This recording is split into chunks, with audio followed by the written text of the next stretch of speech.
multipotentialité sont des indices qui sont à la fois émotionnels. Alors ça couvre, on est dans le monde holistique, hein. Donc on est effectivement dans une vision globale de l'être humain, en relation avec la globalité du monde, en relation avec le reste et en relation avec l'univers. Donc on n'est plus dans une pensée pyramidale et hiérarchisée, c'est pour ça qu'on a une pensée arborescente pour parler de ça. Vous verrez, c'est la caractéristique de cette pensée. Là, aujourd'hui, si on veut parler de la multipotentialité, on va couvrir l'ensemble de l'être humain. Alors un être humain, c'est pas qu'un intellect.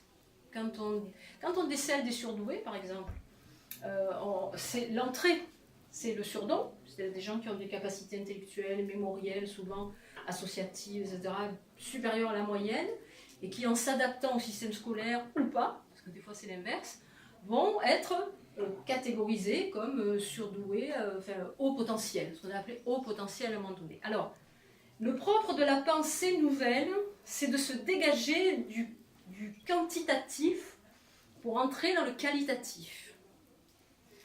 C'est-à-dire qu'à chaque fois qu'on fait de la hiérarchie, à chaque fois qu'on pose du sur ou du sous, on est dans ce qu'on appelle la pensée aristotélicienne, ou ce que j'appelle aussi la pensée ADN, c'est-à-dire Aristote, Descartes, Newton. Ça, c'est une autre histoire. Mais si on n'est pas dans le... Alors, l'intérêt du concept de pour parler de multipotentialité, il faut sortir de cette pensée quantitative, comparative, concurrentielle, hiérarchique, pyramidale. D'accord? Et rentrer dans une pensée qui est une pensée de la qualité, c'est-à-dire une pensée de la façon dont on est sans comparaison. Et c'est ça la pensée holistique. Alors on appelle ça, en termes d'organisation, ça s'appelle holomidal. On est passé du système pyramidal au système holomidal. Ça a été particulièrement exploré dans les champs de l'intelligence collective, ça.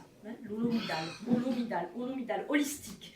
Donc on est dans une vision de l'être humain qui est complète et qui sert à même ceux qui ne sont pas multipotentiels d'ailleurs. Parce que c'est quand même intéressant d'avoir cette vision-là. Cette vision ouverte, alors c'est pour ça que j'utilise des arborescences circulaires, hein, pour avoir ce système-là. Mais je trouve ça beaucoup plus beau que les arborescences tordues qu'on voit sur Internet. Cette vision holistique de l'homme, elle va parler d'émotionnel, c'est le thème de ce soir. Elle va parler de relationnel, c'est le thème de l'empathie. D'accord ? Alors vous inquiétez pas, ça, si vous allez sur le blog, vous avez le schéma, hein, vous l'avez peut-être déjà tous vu, hein, c'est un hexagone, c'est très facile à lire. Il y a des couleurs que je développerai après, ce n'est pas le thème de ce soir, mais qui correspondent à des typologies, parce qu'il y a des typologies de multipotentialité. Donc on va avoir comme ça ce champ relationnel avec l'empathie, c'est le sujet du prochain atelier. C'est le sujet de l'atelier du début, alors soit le premier jeudi, soit le deuxième mardi. Hein, parce qu'il y aura peut-être 2 ateliers sur la force de l'empathie. Il faut que vous découvriez vraiment ce que c'est l'empathie, c'est pas du tout ce qu'on croit. En tout cas, c'est pas seulement ce qu'on croit. Donc c'est très intéressant là-dessus. Donc ce mode relationnel, ça fait partie, c'est l'être humain, il est relationnel. C'est un animal social, c'est un animal relationnel. La relation à soi aussi, l'intelligence intrapersonnelle, elle est extrêmement importante. Et elle joue comme ça avec l'intelligence interpersonnelle, évidemment. Vous avez, l'être humain, c'est aussi du mental. Alors là aussi, on est rentré dans une période un petit peu excessive où on s'est mis à condamner d'un coup, avec en dénaturant un certain nombre de messages de la spiritualité orientale, on s'est mis à dire le mental, non, pas le mental. Arrêtez de penser.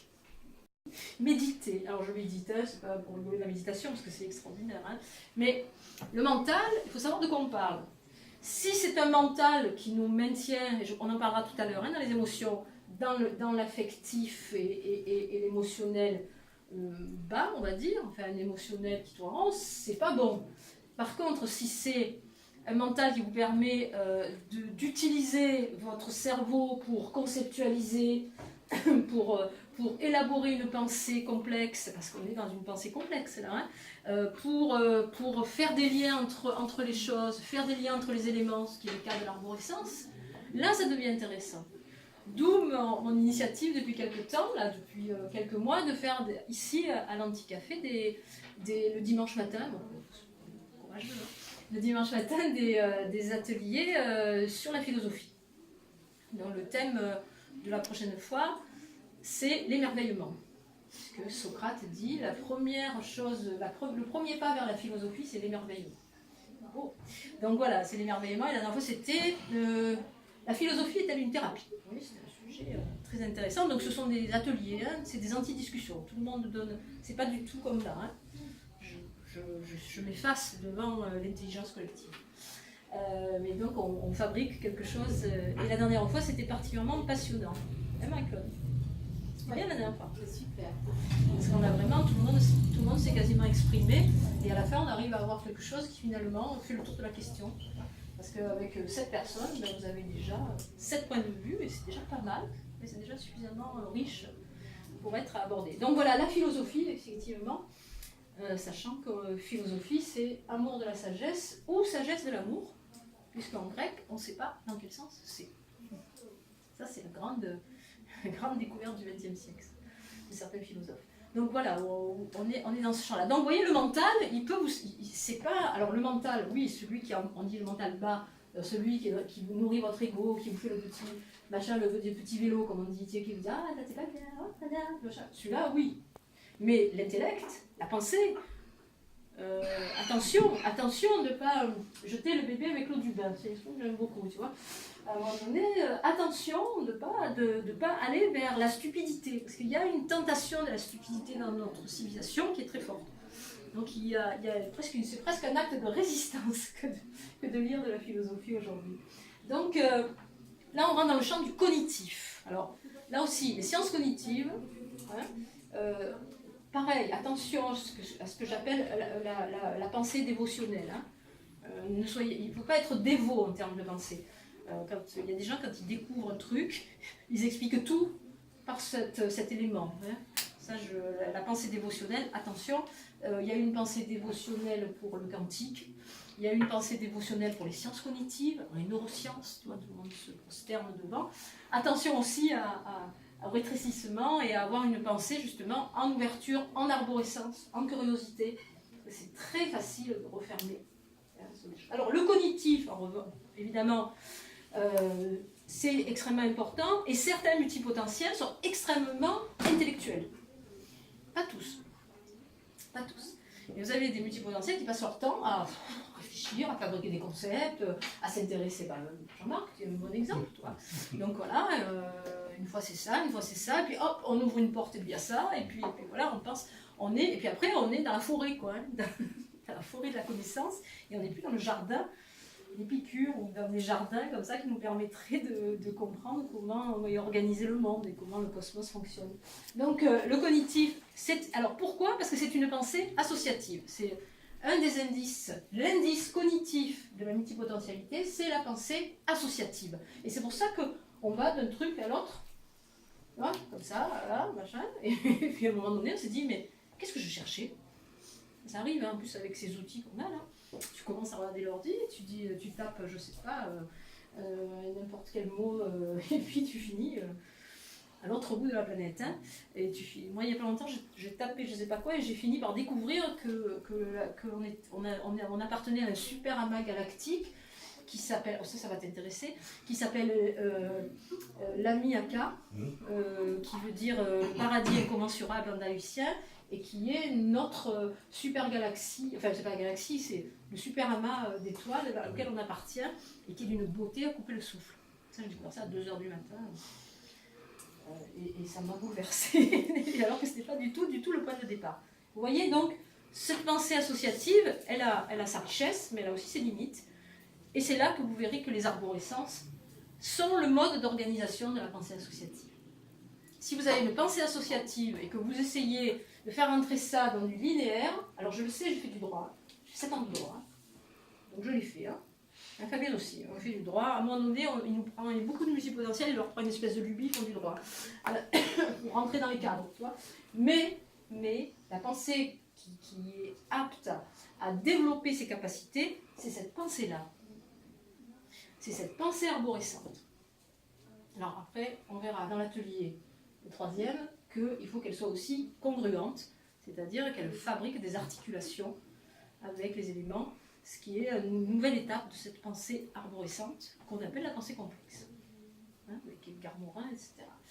Donc vous voyez, vous êtes, voilà, on est dans cette... Alors, donc on a eu l'émotionnel, on a parlé de l'émotionnel, on a parlé du relationnel, je l'ai mis, j'ai dû le placer ailleurs. Ah, il est ici. Il est ici parce que voilà, les deux tableaux devraient être côte à côte. D'accord? Il est là. L'empathie, il est là. Ouais, ça, c'est l'empathie, c'est le thème du mois prochain. Et enfin, ce que j'appelle, alors qui est comportemental, qui est un critère comportemental. Alors, excusez-moi, émotionnel, c'est l'hypersensibilité. Hein. Tout à l'heure, j'ai dit comportemental, mais c'est émotionnel. L'atypique, c'est comportemental. Ne vous inquiétez pas, vous aurez les éléments. L'atypique, c'est comportemental. Alors ça, c'est très intéressant parce que c'est quelque chose qui n'a jamais été vu et c'est cette oscillation entre l'adaptation et l'atypisme. Alors ça, c'est quelque chose de très important. C'est un thème qu'on verra ensemble parce que c'est épuisant. Parce qu'on essaie de se mettre dans la norme. Alors moi, comme moi, quand j'ai fait mes 7 ans de droit, là, donc c'était très machin. Et puis à un moment, on se dit, mais non, ça ne va pas le faire. Et puis on se dit, mais non, je vais faire autre chose finalement. Alors tout le monde rigole évidemment, parce que ta famille, etc., qui te prennent pour une espèce de frappadingue quand même. Plus de 7 ans de droit, ah tu le fais pas? Bah finalement, pas si ça me plaît quoi. Voilà. Donc là aussi on gagne à avoir certains éléments pour gagner du temps et de l'énergie. Il y a effectivement une dernière dimension qui est très très méconnue au niveau des études sur la neurodifférence, c'est la dimension éthique, je ne vais pas m'attarder là-dessus. Un multipotentiel, à 98% des multipotentiels ont un sens extrêmement aigu de la justice. Alors ça va s'exprimer, souffrance animale, ça va s'exprimer de plein de façons, ça va s'exprimer par un engagement, ça va s'exprimer par, dans la famille, des positionnements parfois étranges.